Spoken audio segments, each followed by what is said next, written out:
if you're on Instagram, have you ever looked in the mirror and thought to yourself, wow, I thought that things would be different. I thought that this would be easy. I thought that I could just bang up a picture and that the likes and the followers would come my way.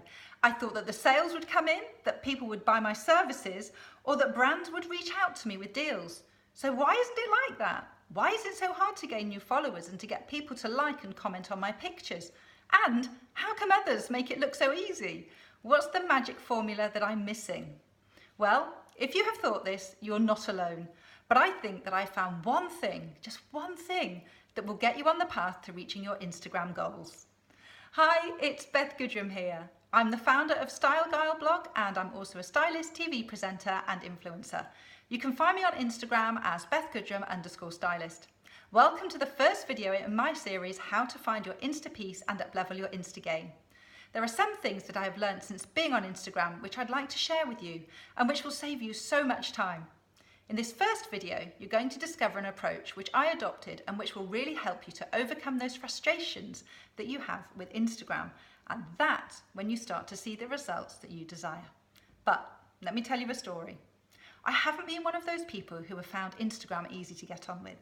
There was a point in time when I didn't really have a strategy and I didn't have any systems in place. In fact, I didn't know that strategies or systems really existed in the Insta world. So, how did my interactions with Instagram look? Well, they were a little sloppy, rather random, and not particularly well thought out. You see, I didn't really know what I was trying to achieve. I felt frustrated and overwhelmed. I compared myself to others and watched as their accounts grew, wondering what they had that I didn't. I was guilty of mindless scrolling and I didn't know how to engage. I resisted the need to improve my photographs. I didn't know what captions would work. And instead of moving forwards, I retreated into my shell.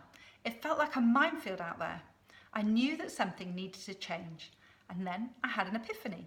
I was listening to a podcast about visualization techniques and I realized that a mental shift was required to make a difference. So I applied these techniques and suddenly I saw everything in a different way. These techniques enabled me to take a step back from Instagram emotionally. They enabled me not to take things so personally, which in turn enabled me to interact with others more and to grow my account in a way that I hadn't managed to previously. Now, I'll walk you through 3 simple steps that I use on a daily basis to give me perspective and which I am confident will help you too. First, you need to see yourself as separate from your Instagram account, even if, like me, you share the same name. You are the photographer, the stylist, the copywriter, and the creative director of the account, but you are not the account itself. Your Instagram account is only a tiny and very separate part of the much bigger picture that is you. It has become too easy for people to measure their worth by how well their Instagram account is doing at any one time. People make a huge emotional overinvestment in their account, which is why you must extricate your self-worth from it. It sounds small, but actually it is huge. The benefit of making this shift is that over time, it enables you to take the emotion out of things when they aren't going as you would hope that they would. Secondly, that emotional distance enables you to go into diagnostic mode rather than frustrated and upset mode.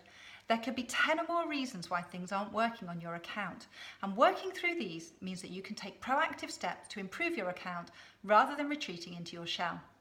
Everything that you do on Instagram should be seen as an experiment, and if it doesn't work, change it up. Thirdly, I want you to imagine that you are looking down over your account from above rather than being in it, which, believe me, takes the sting out of it. If you can look at your own account in the same way that you look at other people's accounts, it will make so much difference to you and it makes it so much easier to live with when things aren't going as you had hoped. Now that you know how to create some emotional distance from Instagram, the next big question is how to fathom out how to engage on Instagram. And engaging with others really is the key to having success on Instagram, because if you can't reach out to others and if you can't chat and form friendships and relationships, you'll never have a truly engaged following. But I have good news. That's exactly what I'm going to show you in the second video in this series. In the next video, I'm going to show you a simple 3-step method which will help you to engage like a pro. It's going to be a good one, so keep your eyes open and until next time, have a great day. Bye for now.